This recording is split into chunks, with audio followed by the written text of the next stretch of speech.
vogliamo innalzare il nome del Signore, colui che è degno di ogni onore, gloria, maestà, ringraziamento. E abbiamo i nostri cuori pieni di gioia questa mattina, perché il Signore, il nostro Dio, è qui con noi. Amen?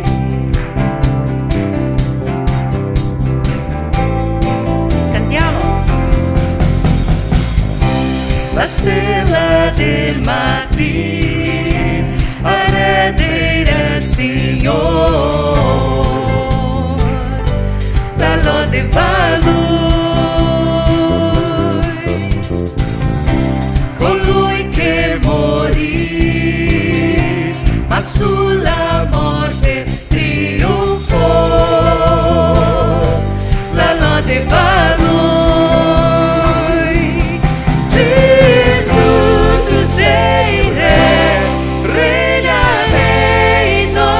Tu hai regno e potere per sempre a te. La tua chiesa canta a te, alza la voce per dichiarare, un suo popolo a proclamare, cantando con forte più forte. La tua chiesa canta a te, alza la voce per dichiarare, so il popolo a proclamare, cantando più forte. Tu sei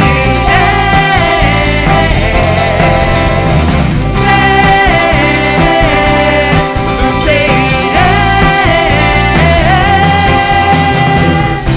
la stella del mattino arrederà il Signore, la lode va a Lui, colui che morì, Alleluia! ma sulla morte trionfò,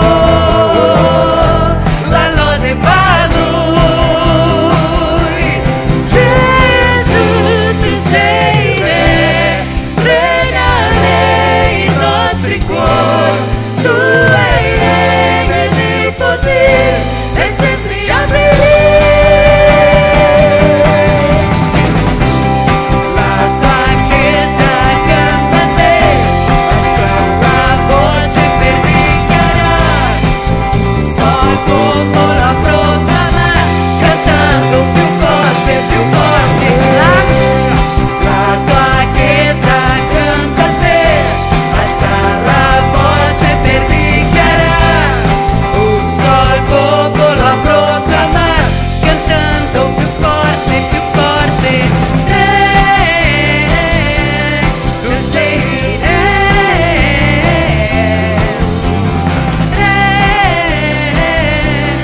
tu sei La Chiesa!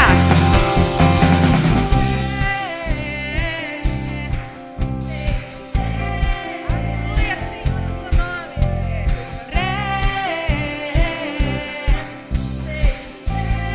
Insieme! tu sei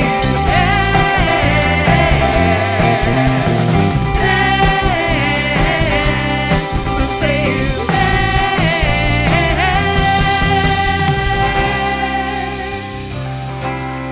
Gloria al nome del Signore, perché solo Lui è degno. Salmi 63 dice così: poiché la tua bontà, Signore, vale più della vita e le mie labbra ti loderanno, così ti benedirò finché io viva e alzerò le mani invocando il nome del Signore. Amen? Che questa possa essere la nostra preghiera ogni giorno, che le nostre labbra possano proclamare il nome del Signore ogni giorno.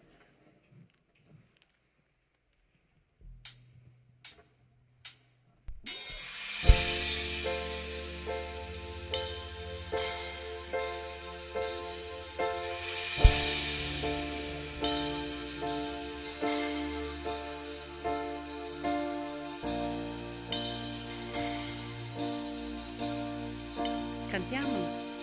lottiamo con la nostra fede e nulla ci resisterà mentre adoriamo.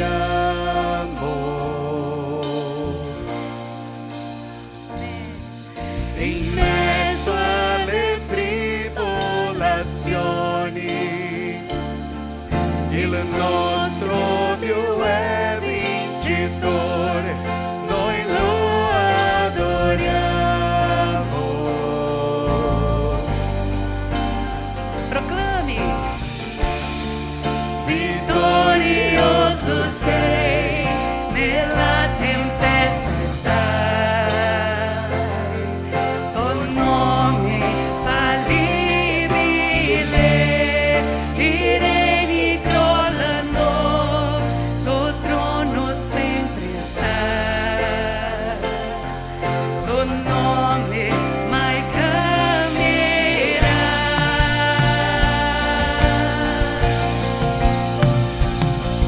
L'inferno non resisterà e nulla mai ci fermerà. Io ti adorerò.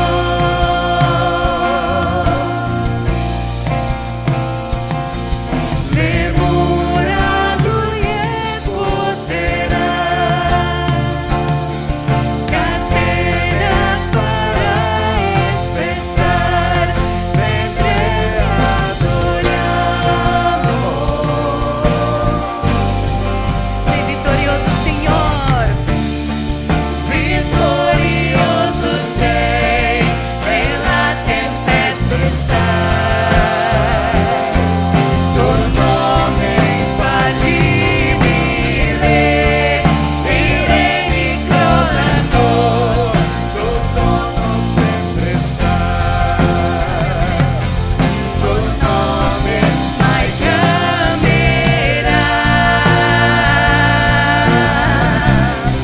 Alleluia!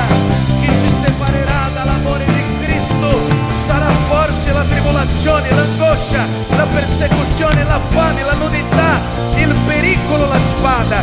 Ma in tutte queste cose noi siamo più che vincitori in virtù di colui che ci ha amati. Alleluia! Come un tono impetuoso, Dio potente sei, Dio grande sei. Venga il cielo, noi proclamiamo Dio potente sei,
stai, tu nome infallibile,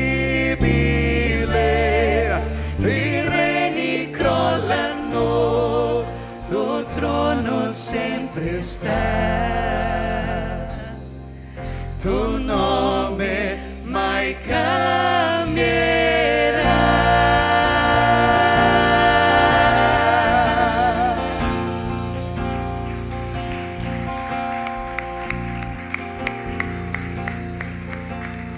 Lodato sia il tuo nome, Signore.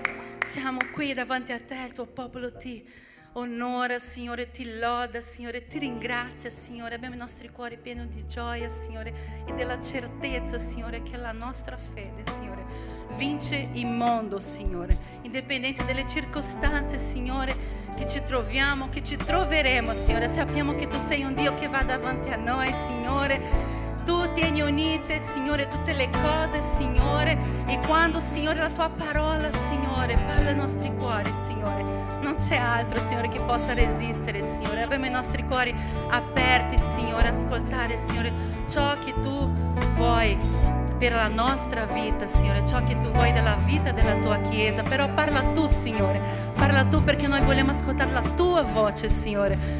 Vogliamo ascoltare, Signore, ciò che tuo Spirito Santo ha per noi, Signore, in questa mattina.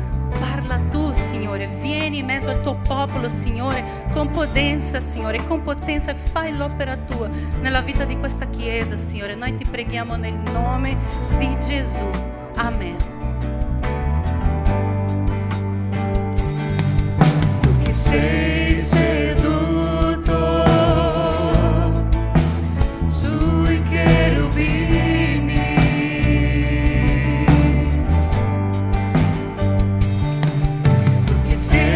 sul trono tra i serafini,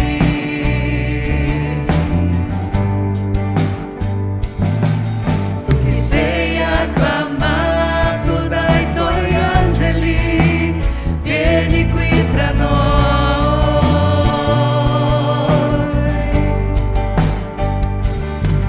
Tu che sei seduto sul trono di gloria,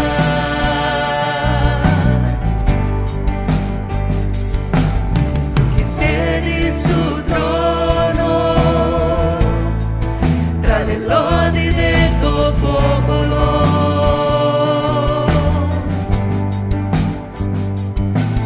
Tu che sei acclamato dalla tua Chiesa, vieni qui tra noi.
siedi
Alleluia.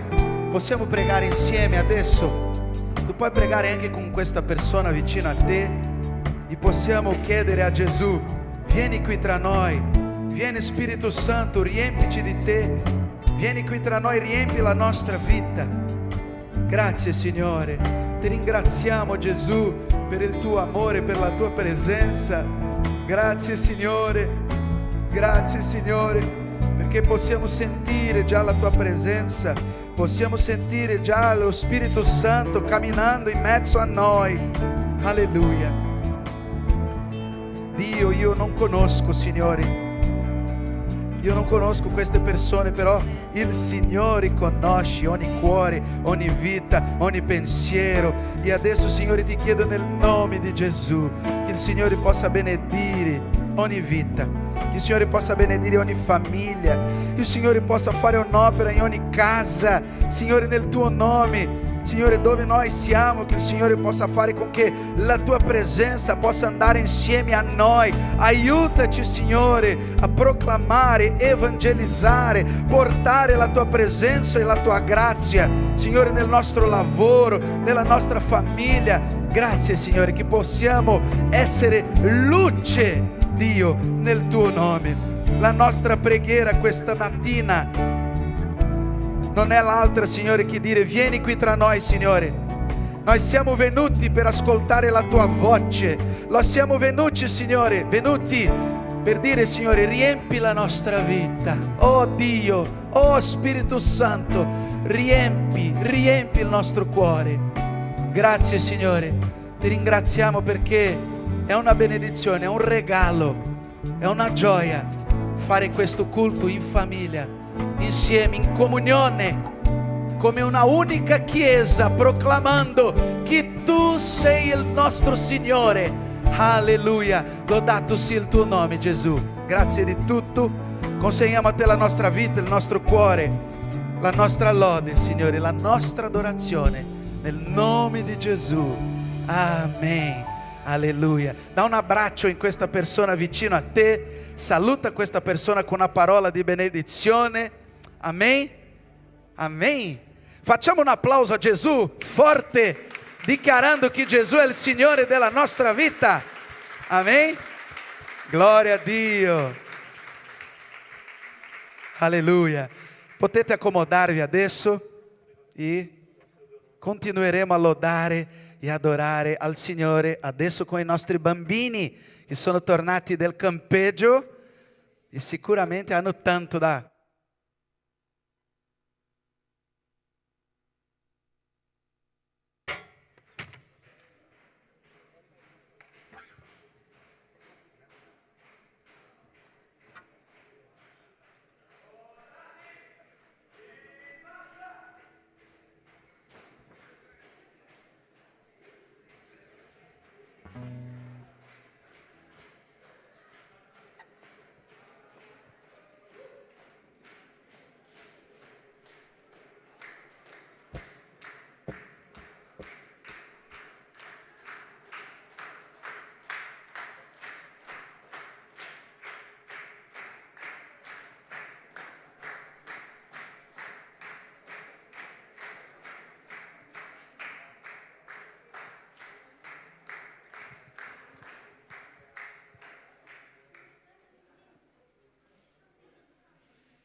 esercito potente è, tutta la terra vedrà la gloria. Noi canteremo un canto di vittoria. Gloria a Dio, abbiamo vinto già, nessuna contro noi riuscirà. Il nostro generale è Cristo, noi seguiamo e il nemico non riuscirà. Per il Messia, avanti andiamo nelle sue mani, la chiave di vittoria che ci porta a conquistare la terra promessa. E noi canteremo un canto di vittoria. Gloria a Dio, abbiamo vinto già, nessuna contro noi riuscirà. Il nostro generale è Cristo, suoi passi noi seguiamo e il nemico non resisterà. Il nostro generale è Cristo, i suoi passi noi seguiamo e il nemico non resisterà. E il nemico non resisterà.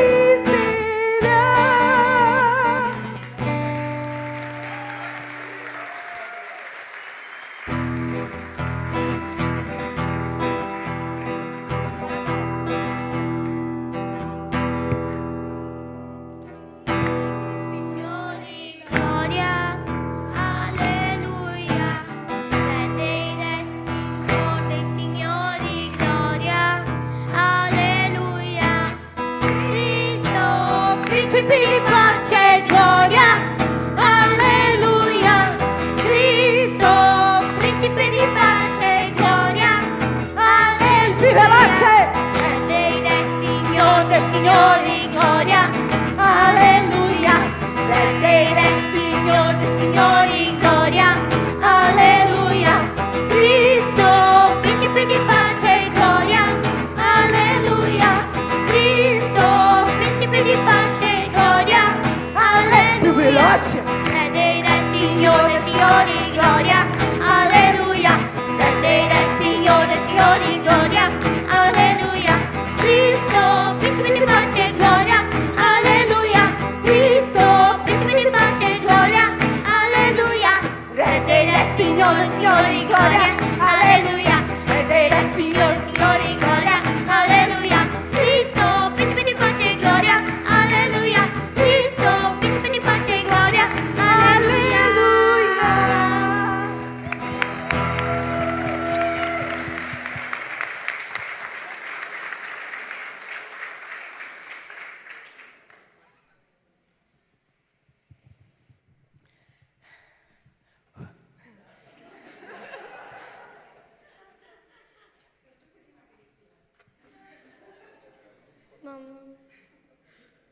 Adesso mentre i bambini prendono un po' di folga anche io, c'è il video che la Rogelia ha preparato con tanta cura per farvi entrare in questa atmosfera che abbiamo vissuto questi giorni.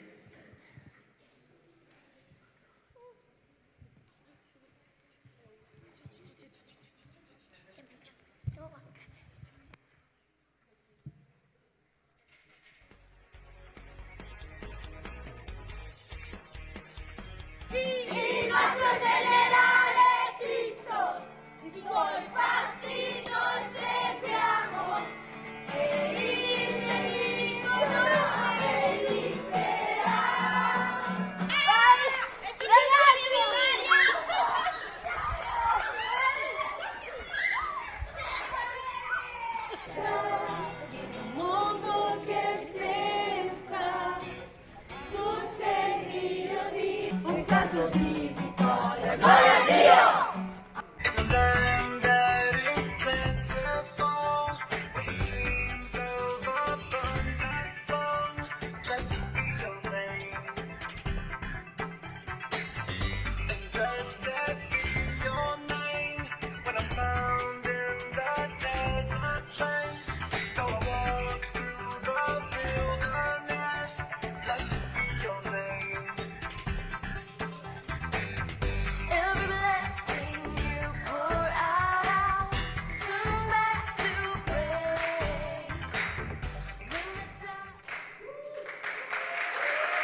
come leader di questo ministero dei bambini, che è stato proprio un sogno che Dio ha messo nel mio cuore, devo prima di tutto, anche se non è stato pensato prima, ma devo dare solo 2 paroline.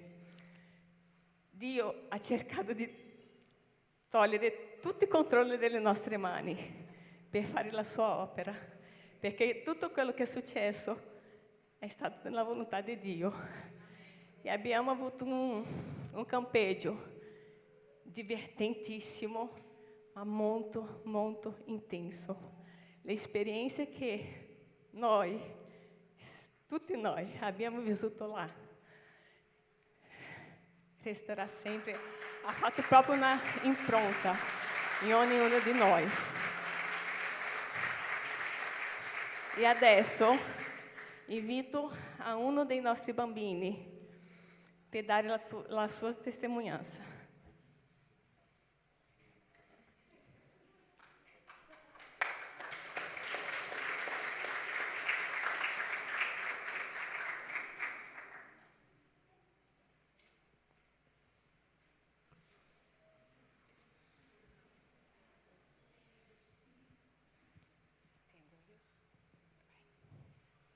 Oggi vi parlerò del mio accaduto. Come alcuni di voi sapete, ho avuto un malore. Io non vi parlerò come mi sono infortunato, ma vi parlerò di quello che ho visto.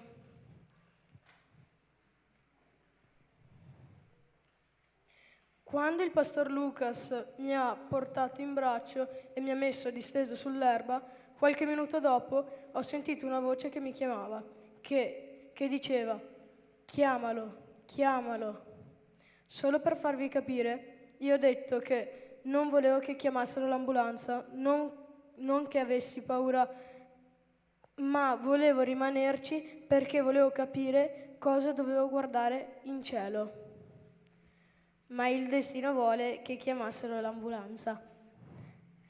Ma lì dentro ho fatto uno dei miei primi sogni. Ho sognato che ero seduto con un signore con una tunica bianca. Mi disse: lasciate che i bambini vengano a me. Poi mi ha indicato una porta bianca con una maniglia nera. Io mi sono alzato, direzionato alla porta e un signore in nero mi disse: non entrare, per 3 volte. Ma Emanuele mi svegliò per scendere dall'ambulanza e mi disse Emanuele che Gesù è la porta. Dopo gli esami, quando mio padre arrivò in ospedale, mi addormentai e feci il mio primo sogno e il mio secondo sogno, che ero da solo a casa guardando la televisione, ma a un certo punto un signore sfondò la porta e mi disse: non ascoltarlo.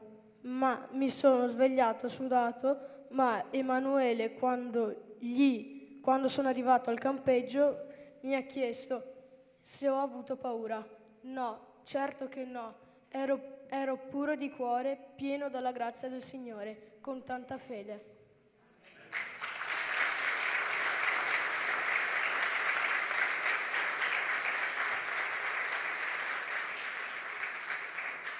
Adesso ce l'ho anche la seconda testimonianza.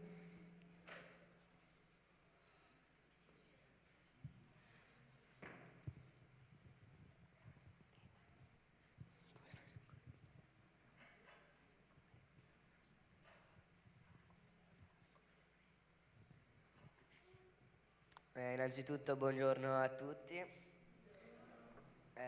Questa è stata una bellissima esperienza, sia dal primo giorno all'ultimo, con tutti i ragazzi.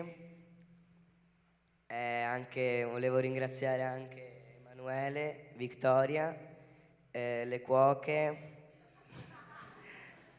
i pastori, per averci dato per le cuoche il cibo, Emanuele e Vittoria la sorveglianza, le regole, alcune volte anche troppo dure,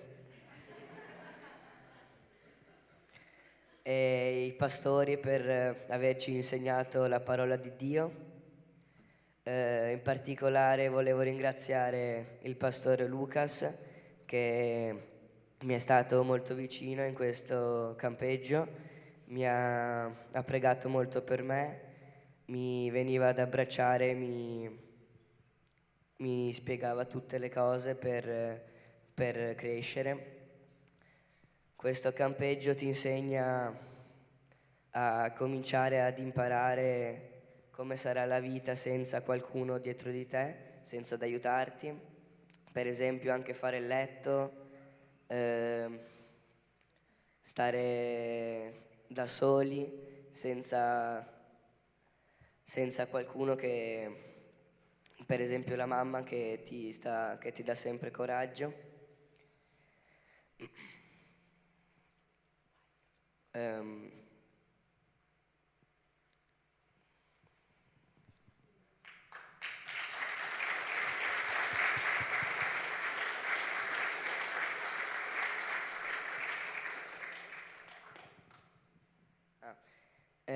Poi i pastori e Ema ci hanno insegnato a pregare in ogni situazione. Infatti ci facevano pregare quando ci svegliavamo, prima della colazione, prima del pranzo, della merenda, della cena e quando andavamo a dormire.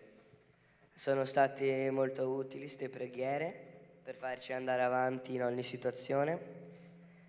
E anche il culto è stato molto importante per insegnarci la parola di Dio.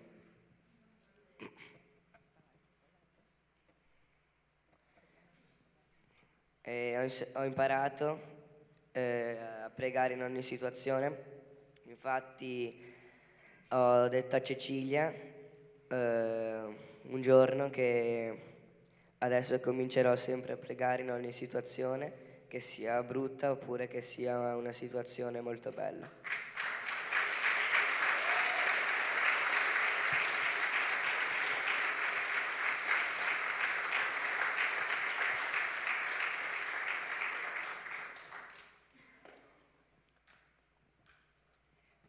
Vieni qua a parlare un po'.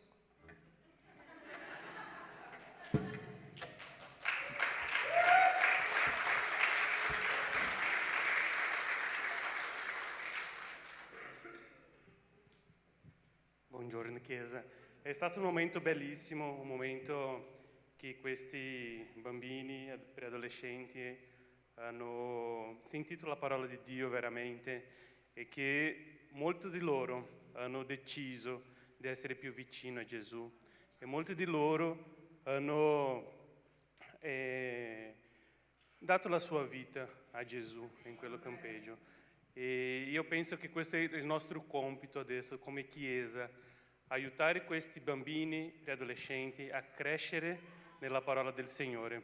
E quando Eric ha avuto quello problema, per noi come staff è stato un momento molto molto difficile, ma quando lui è rientrato, quello che abbiamo capito era un momento che Dio stava anche parlando con noi staff, anche con i bimbi, i ragazzi, perché come lui aveva detto, lui ha avuto questo problema, ha avuto questi due sogni e c'era una persona indicando Gesù che era la porta e c'era una persona dicendo non va, questo non va bene per te, e faceva di tutto per non farlo arrivare in quella porta. E questo penso che è anche una parola per noi che siamo qua. E non lo so com'è la tua vita, cosa Dio è per te, ma c'è questa porta aspettando che tu possa entrare, che tu possa arrivare in quella porta. Avrà sempre momenti e persone che dicono no, quello non è buono per te, quello è diverso, ma Gesù è lì a fianco a questa porta aspettando che tu possa entrare. Amen.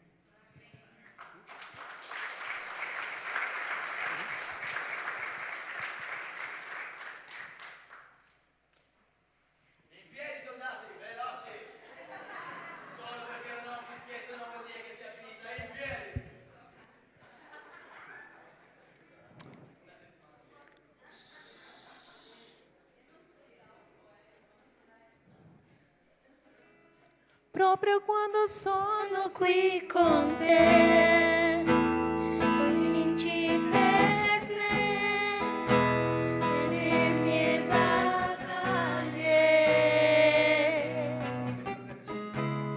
proprio quando sono Qui con te, tu vinci per me le mie infermità.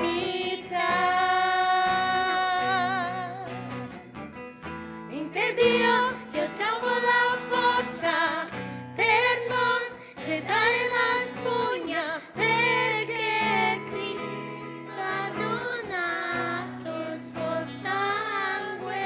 che Dio Io trovo la forza per non gettare la spugna, perché Cristo è in me. Tu sei la forza nella debolezza, sei la speranza nel cuore mio. Sei la certezza in un mondo che è senza. Tu sei mio Dio, non dubito. Se Gesù tu sei con me, chi sarà contro di me? Se tu Gesù sarai con me, io vincerò comunque. Se Gesù tu sei con me, chi sarà contro di me? Se tu Gesù sarai con me, io vincerò comunque. Se Gesù tu sei con me, chi sarà contro di me? Se tu Gesù sarai con me, io vincerò comunque.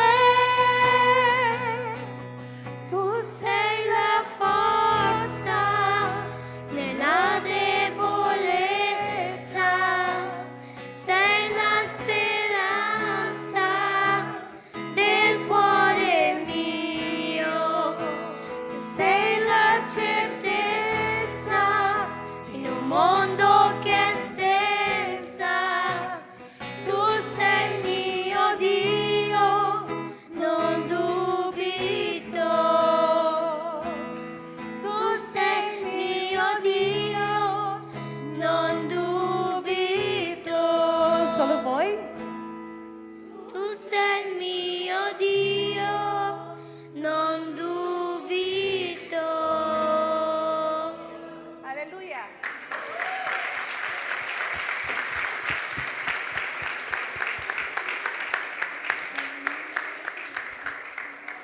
Come prima, in marcia. 1, 2. 1, 2. Iniziare, seguitemi. Ecco qua. in coda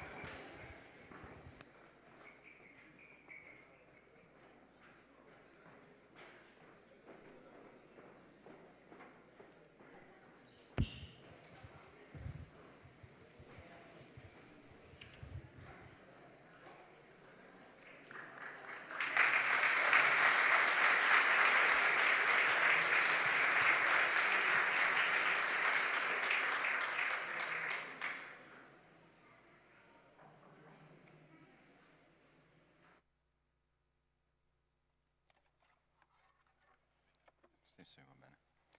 Ok, stamattina sentiremo la seconda predica adesso, no? Il primo sermone ce l'hanno mandato questi nostri bambini. E io penso che ciascuno di loro abbia un'esperienza, no, da condividere, non solo soltanto due. Sicuramente tutti loro hanno avuto un impulso da parte del Signore, ok? E quindi preghiamo per loro. E anche loro ci hanno introdotto bene l'argomento della predica, perché l'argomento stamattina è proprio la battaglia spirituale. Quando noi facciamo delle cose nel mondo spirituale, agiamo in favore della manifestazione della gloria di Dio, sicuramente c'è una battaglia da affrontare.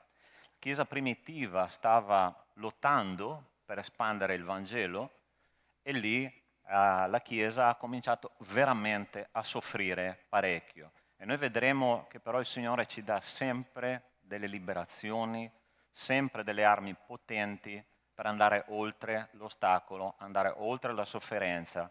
E in questo caso, come noi vedremo oggi, anche dei carceri che si aprono, dei carceri che vengono distrutti e il Signore lascia nella libertà i Suoi. Dice così la parola di Dio, Atti capitolo 12. In quel periodo il re Erode cominciò a maltrattare alcuni della Chiesa e fece uccidere di spada Giacomo, fratello di Giovanni. Vedendo che ciò era gradito ai giudei, continuò e fece arrestare anche Pietro. Erano i giorni degli azimi.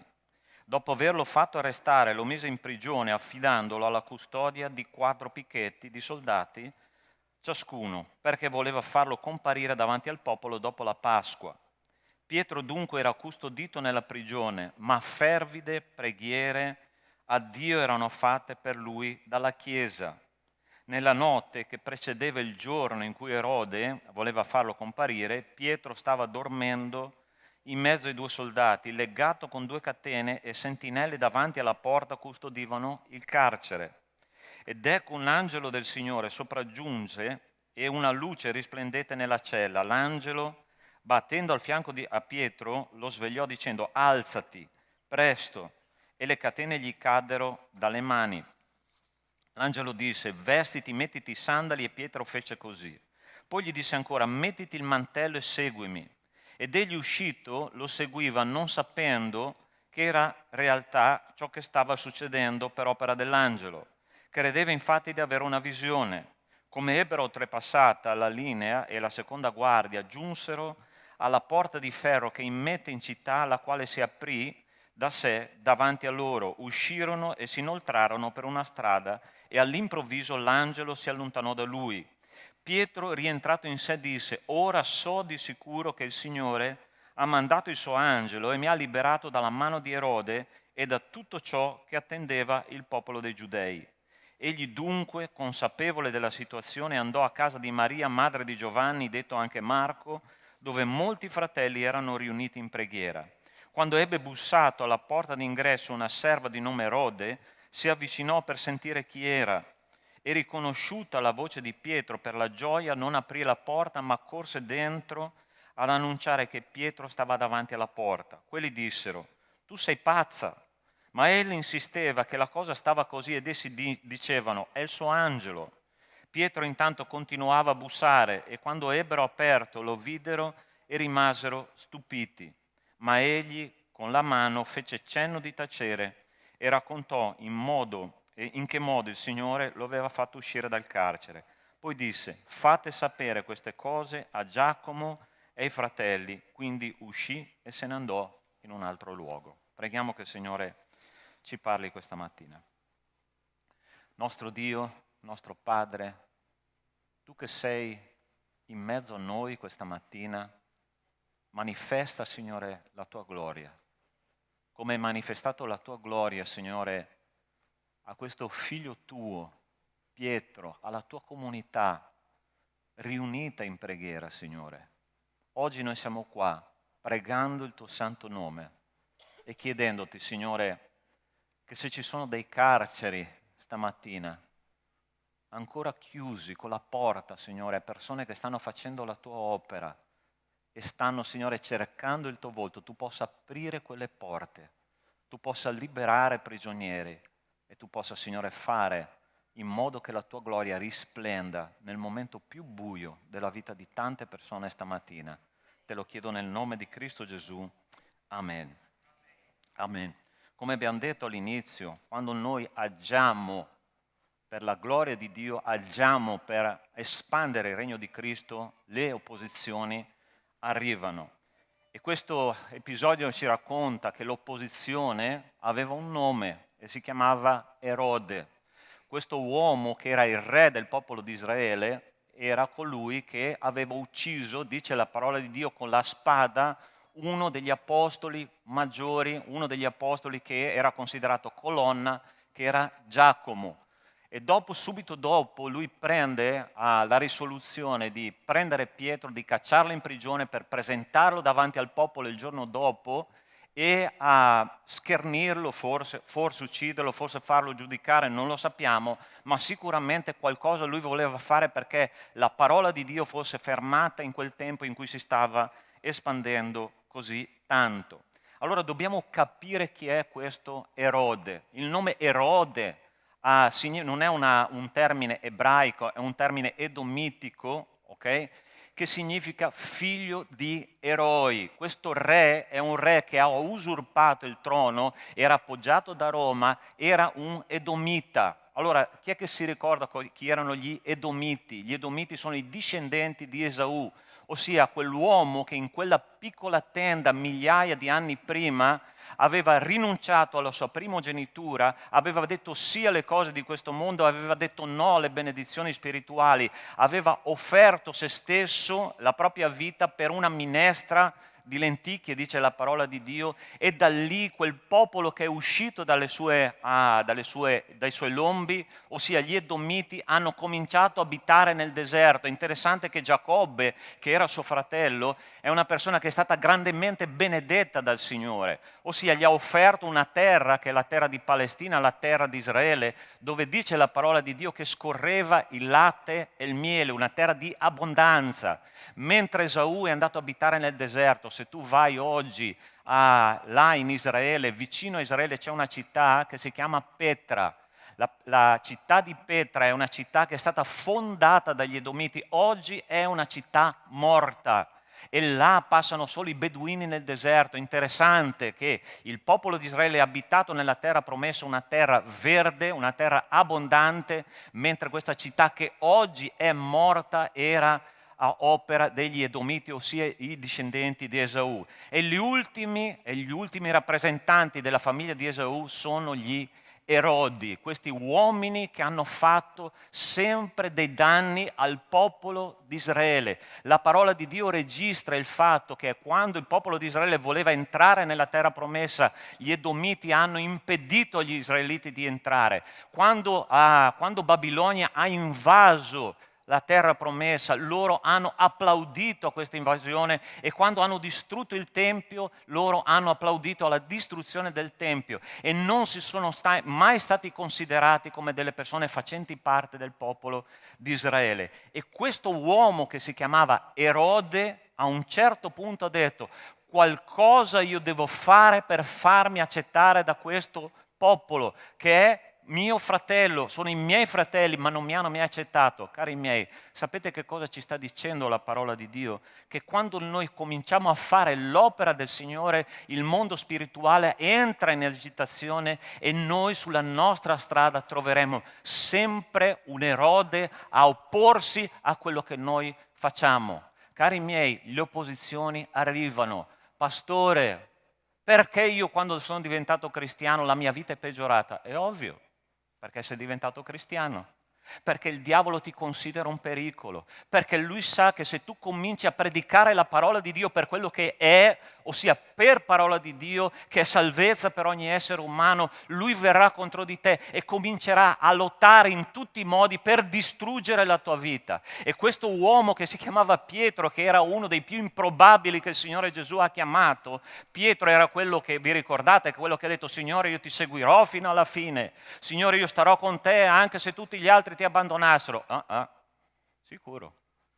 Appena lui ha sentito odore di sofferenza, odore di prigionia, è scappato. Addirittura la parola di Dio dice che lui ha imprecato dicendo: io non conosco quest'uomo di cui voi parlate.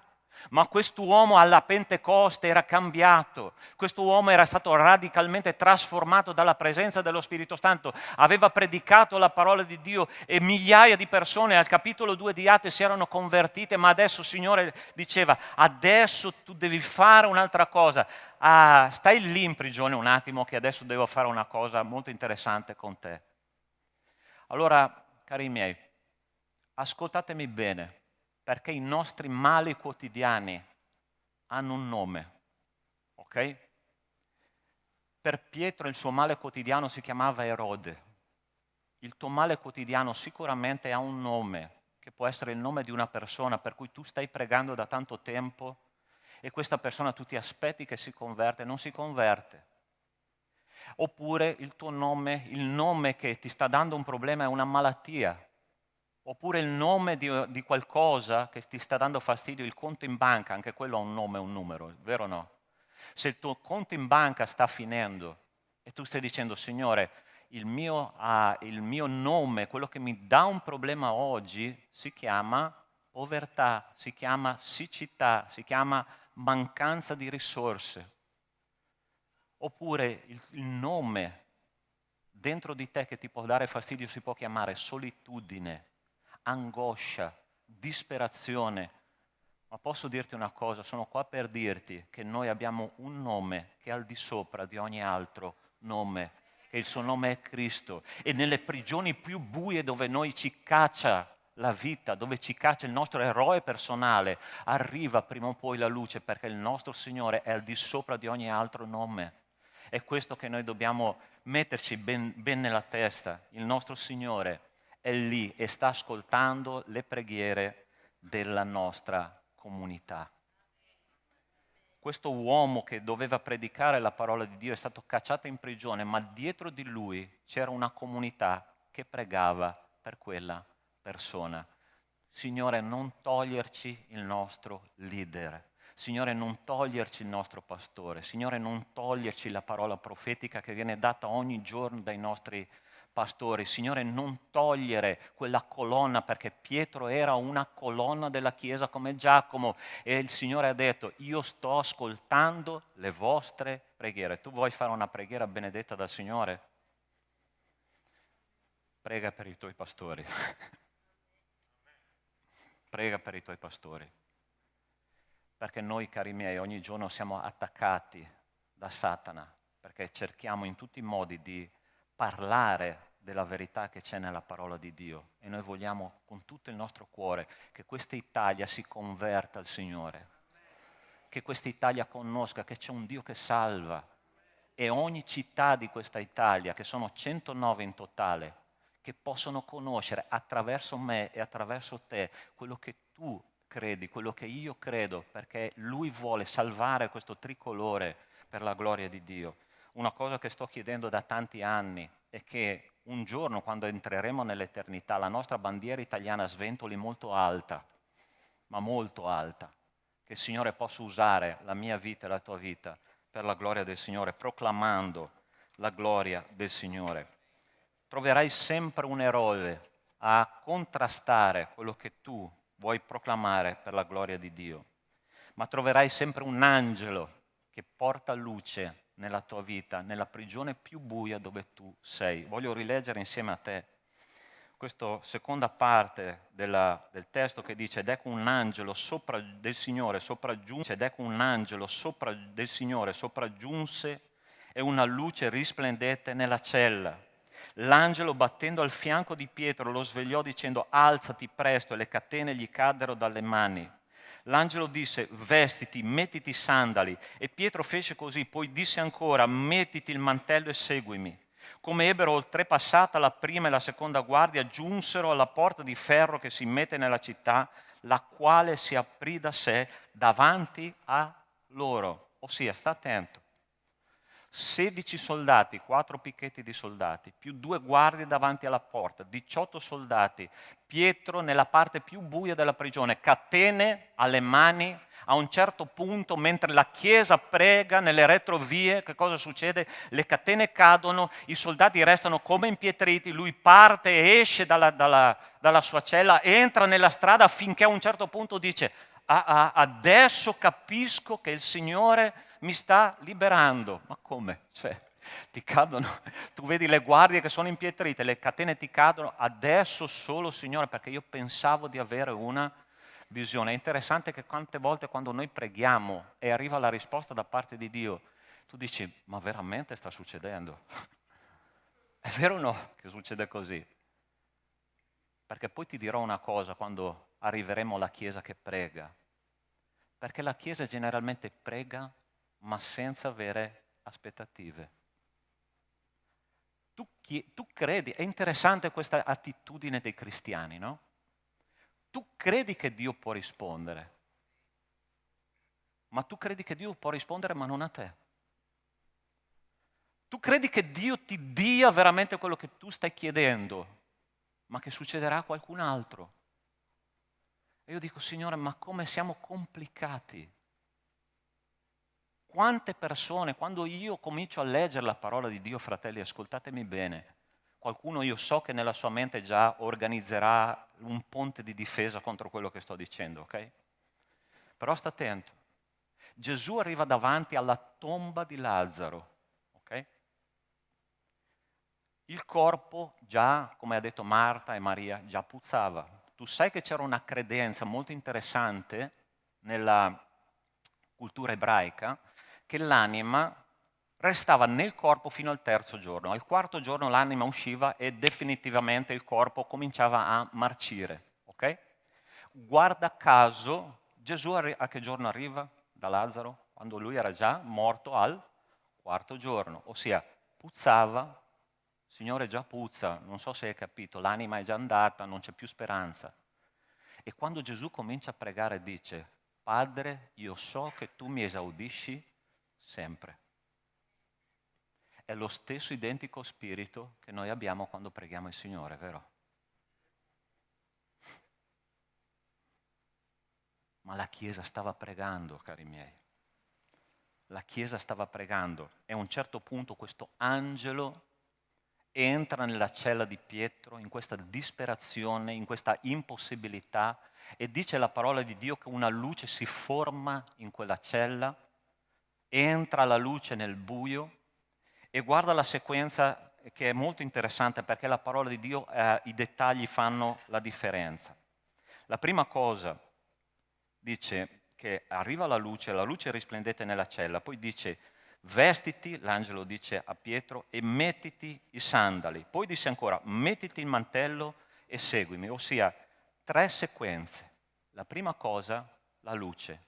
La seconda cosa, mettiti i sandali e rivestiti. La terza cosa che lui dice è esattamente, mettiti il mantello e seguimi. Allora, sta attento.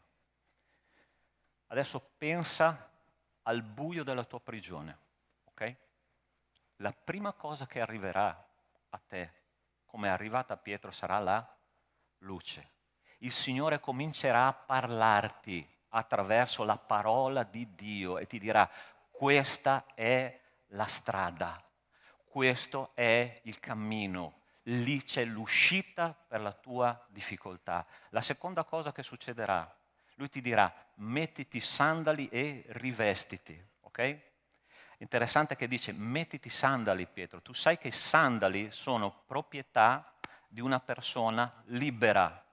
Gli schiavi non avevano i sandali, gli schiavi erano a piedi nudi ed erano completamente nudi. È per questo che Dio dice, rimettiti i sandali, rimetti i vestiti, perché tu non sei schiavo di nessuno, tu sei portatore della parola di Dio e tu sei un uomo libero e la mia parola nessuno la imprigiona.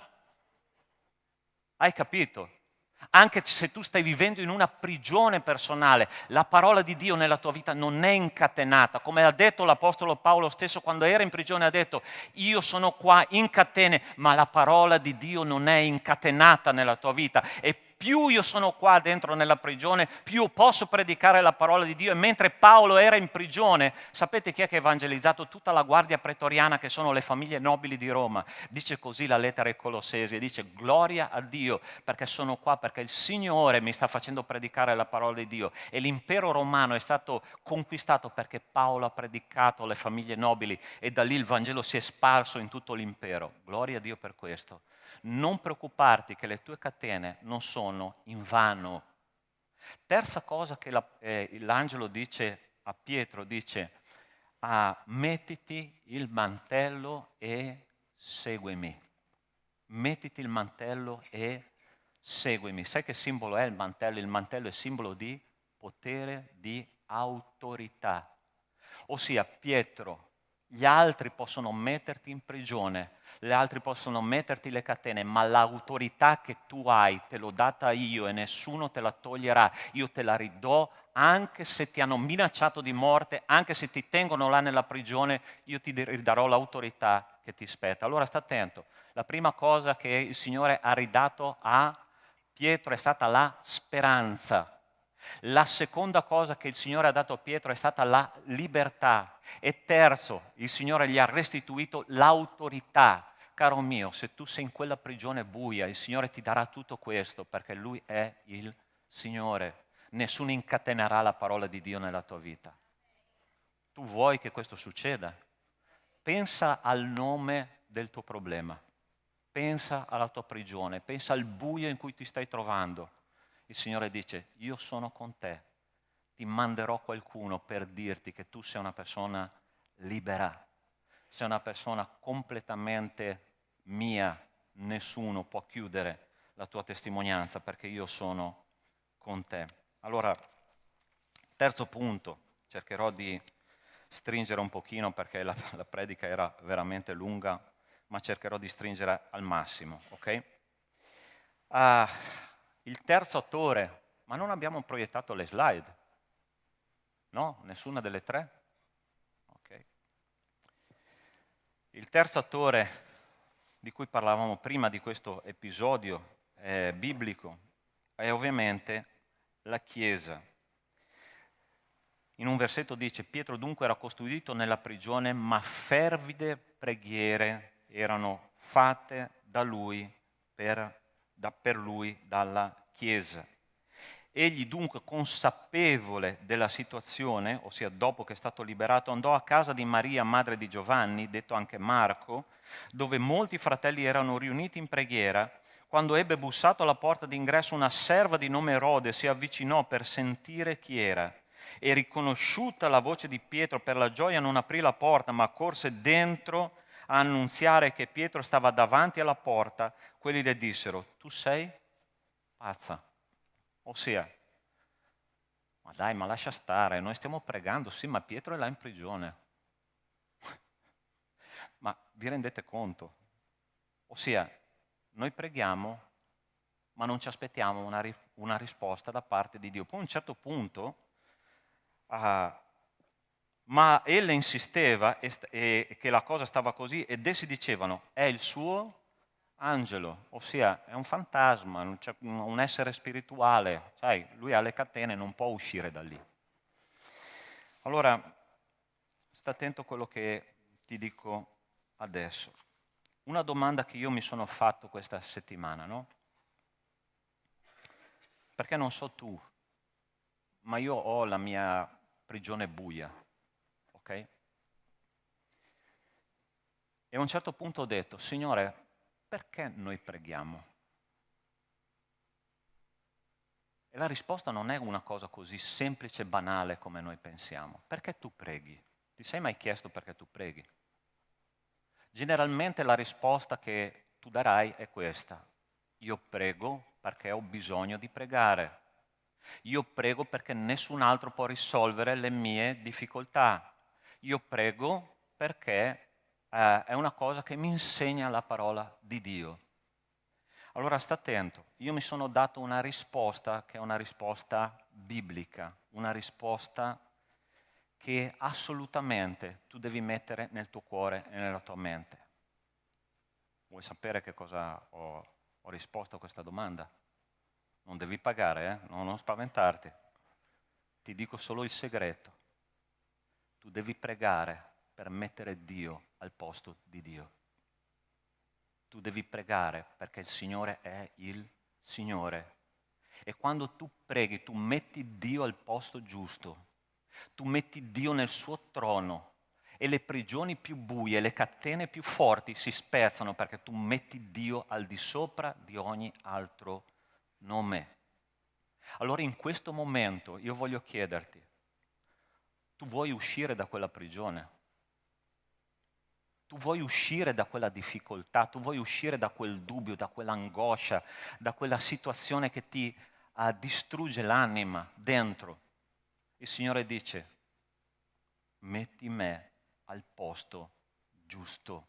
Metti me al di sopra di tutto quello che tu stai pensando, che non ci sarà via d'uscita. Allora, sai, quando io penso alla preghiera, noi abbiamo 5 tipi di preghiera, ok?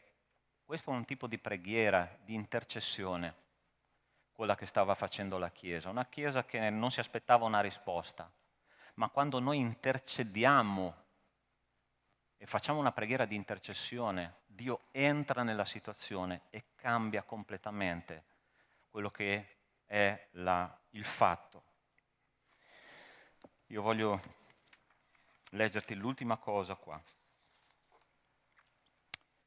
La preghiera libera prigionieri. La preghiera di intercessione libera prigionieri. La preghiera di adorazione fa entrare Dio in azione. La preghiera di confessione ci ridà la gioia della salvezza. La preghiera di richiesta ci fa accedere ai tesori di Dio. La preghiera di ascolto, perché c'è anche una preghiera di ascolto, non è solo una preghiera per parlare con Dio, ma una preghiera che avviene al contrario, ci fa entrare nei piani di Dio. Ed è questo che noi dobbiamo fare, questi 5 tipi di preghiera. Io voglio insieme a voi leggere questo ultimo versetto che chiuderà la mia predica. È un pochino più avanti, per favore, eccolo qua. Questo versetto l'ho trovato in un profeta di nome Zaccaria. Sta attento cosa ti dico. Zaccaria ha predicato in un momento difficilissimo della storia di Israele. E questa preghiera che lui fa a Dio in favore del popolo dice così: tornate alla fortezza, o voi prigionieri della speranza. Anche oggi ti dichiaro, ti renderò il doppio. Allora, sta attento, abbiamo parlato di una prigionia, è vero o no? Di una cella buia dove c'erano catene, tenebre e sofferenza. Ti piacerebbe invece di tutto questo essere prigioniero della speranza? Ossia, Signore, mi hai messo una gioia in cuore, anche se la situazione non si risolve, che sono prigioniero di questa gioia e non riesco a liberarmi di questa gioia. Tu vorresti essere prigioniero di questo?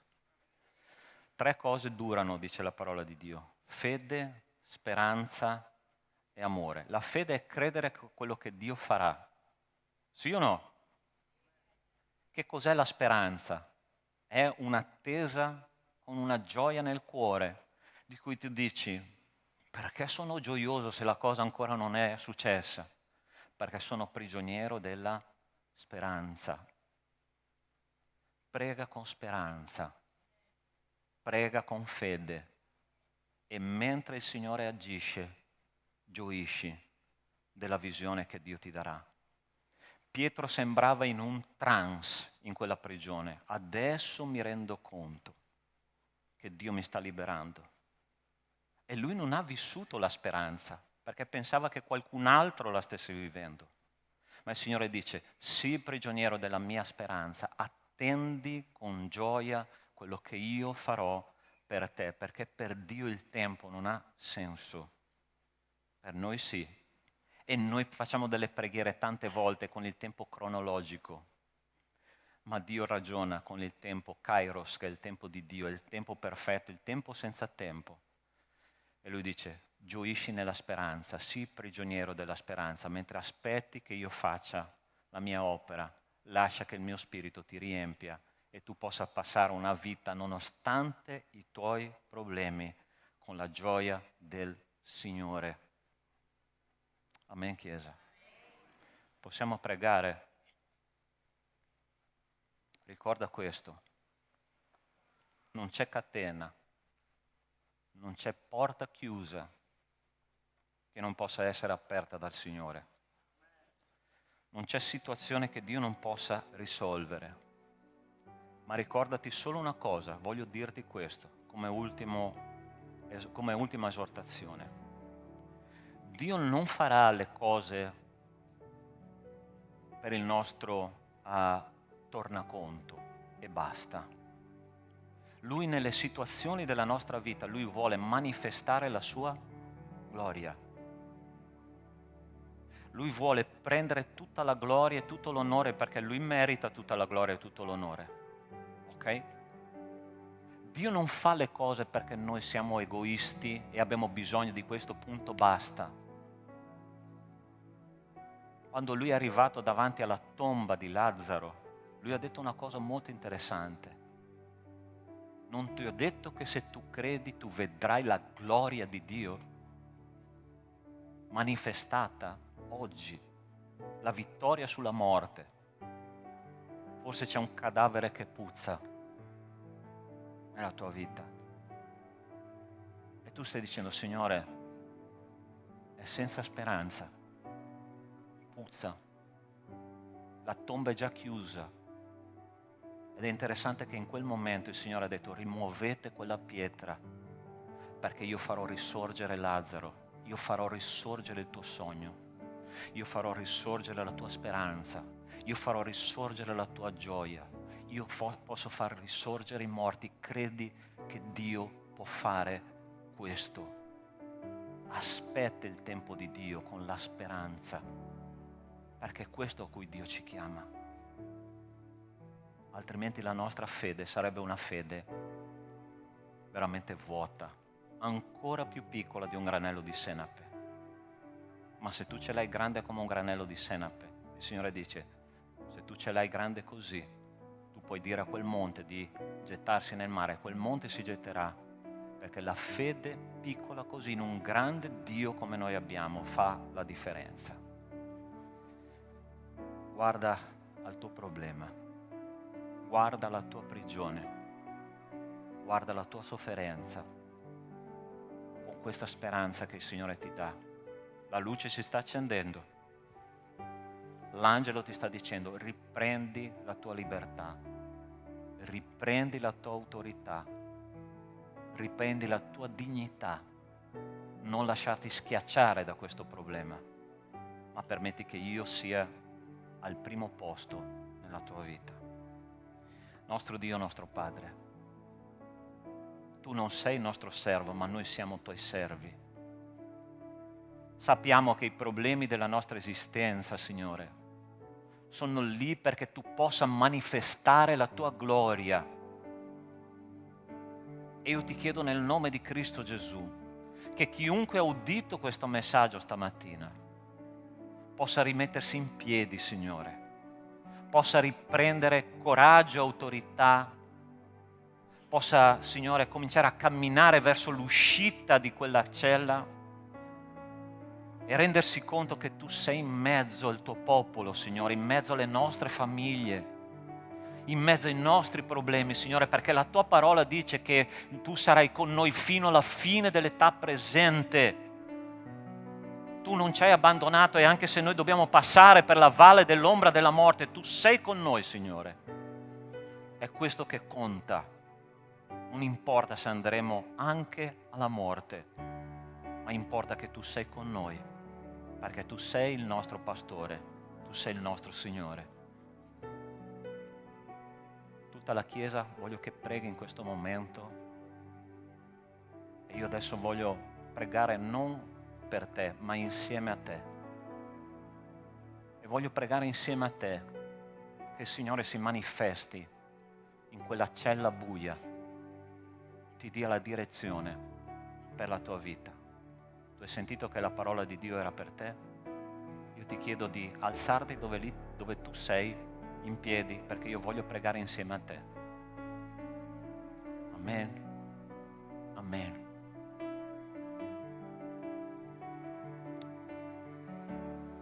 Il Signore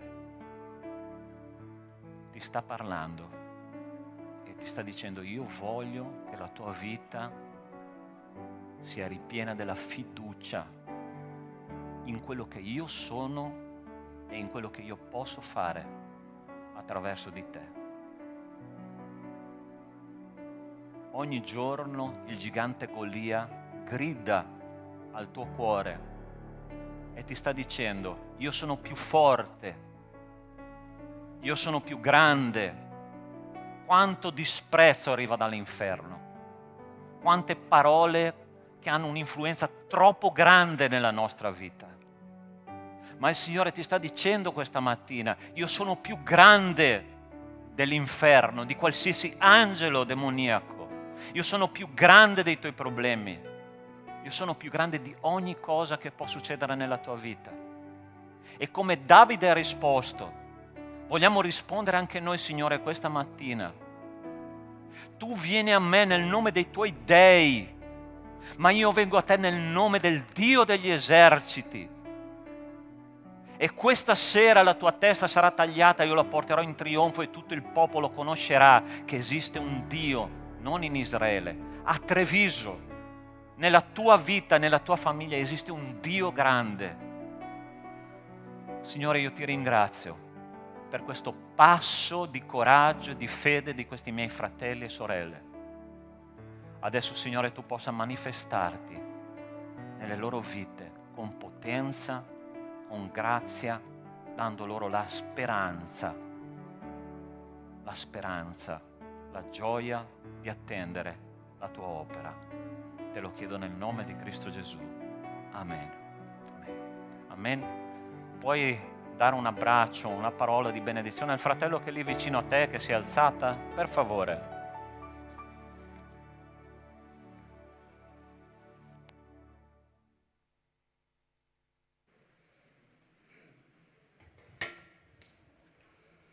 Gloria a Dio, amen. Gloria al Signore per la sua potente parola. E adesso è un momento di continuare a lodare e adorare il Signore. Alziamoci in piedi per continuare questo momento di adorazione al Signore. Vi invito adesso a consegnare le vostre decime offerte mentre cantiamo. È anche una parte importante di gioia, di ringraziare al Signore con cuore libero, perché il Signore ci benedice, il Signore benedice la nostra casa, la nostra famiglia, e così possiamo dare a Lui quello che addirittura appartiene al Signore. Mentre cantiamo potete venire consegnare le vostre decime offerte, amen? Con gioia, amen Chiesa? Amen. Gloria al Signore.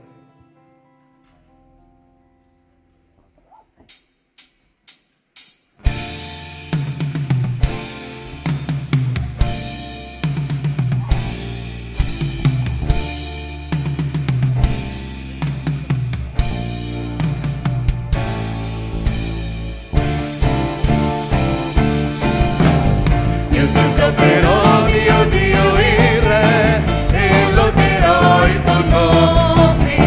Io ti esalterò mio Dio il Re e loderò il tuo nome.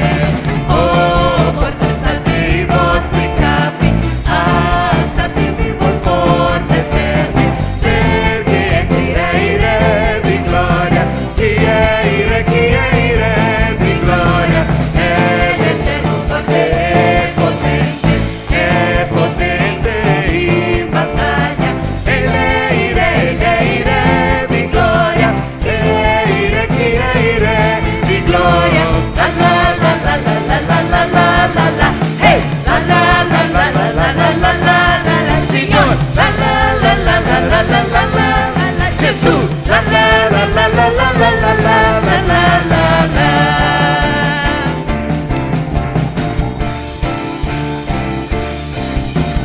Io ti esalterò mio Dio il Re e loderò il tuo nome. Io ti esalterò mio Dio il Re e loderò il tuo nome. Oh, porte alzate i vostri capi, alzatevi voi porte ferme, perché ti il Re di gloria, chi è il Re, chi è il Re di gloria, è l'Eterno forte e potente, è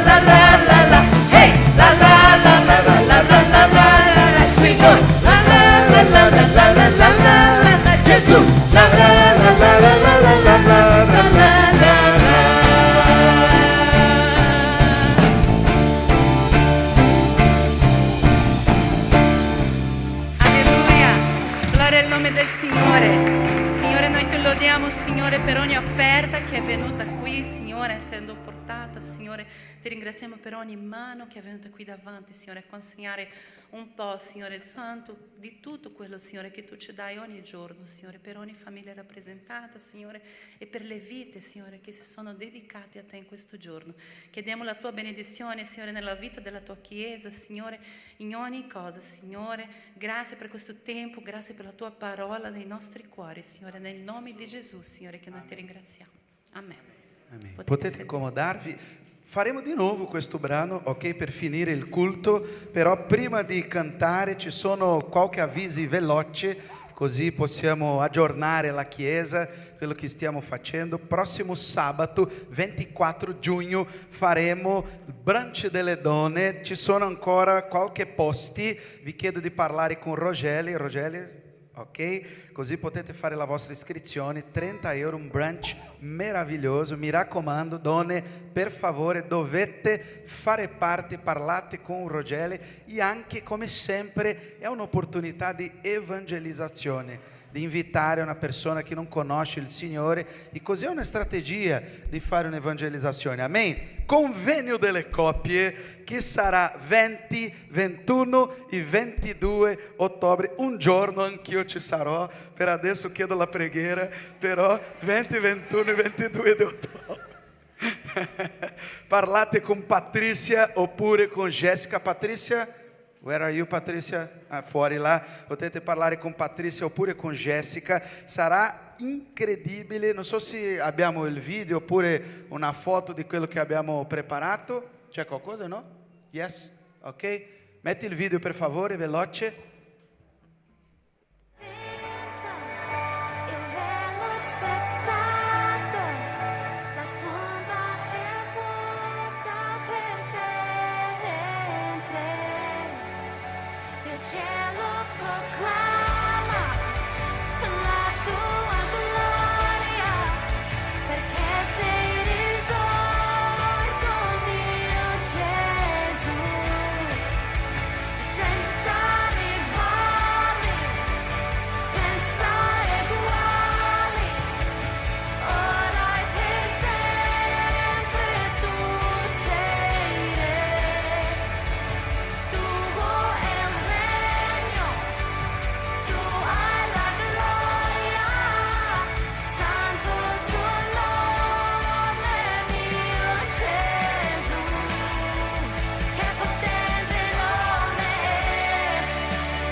Amen.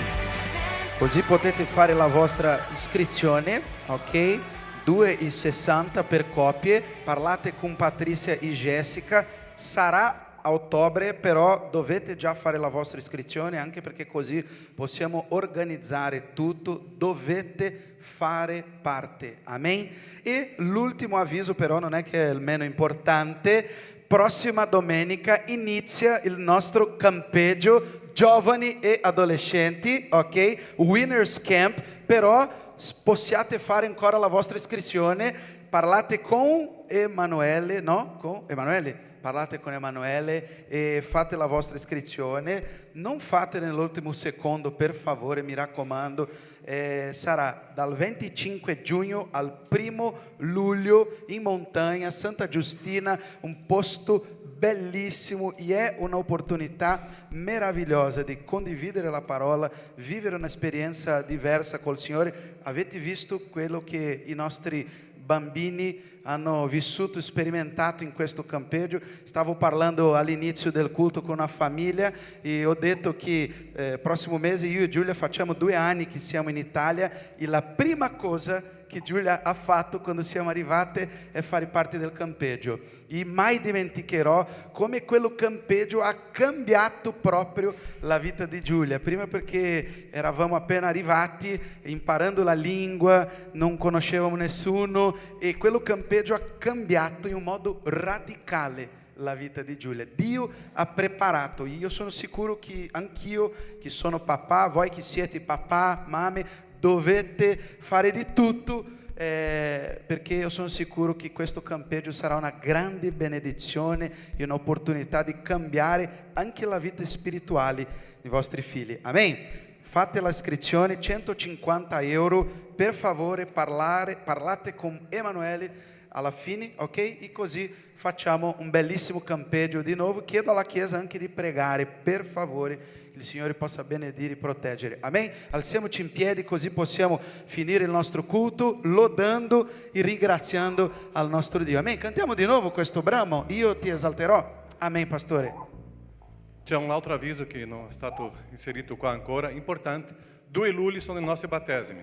È la nostra grande celebrazione di Chiesa, è la nostra grande festa.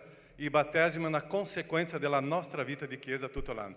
Noi sempre come Chiesa facciamo una volta all'anno e noi celebriamo questo con un pranzo a sacco, sarà il Piave, come di solito stiamo facendo lì. Così per tutta la Chiesa viene anche Belluno, Conegliano, Padova, e staremo insieme lì con la giornata che tu poi conosci lì fratelli e sorella che tu ogni tanto non lo vedi con frequenza, ok? Sarà una festa di comunione di stare insieme. Così 2 luglio faremo il culto qua a Treviso e dopo andiamo tutti insieme là e staremo lì tutta la giornata. Jonas mi ha lasciato qua un anello, forse di fidanzamento, ok? Forse se è tuo, non lo so.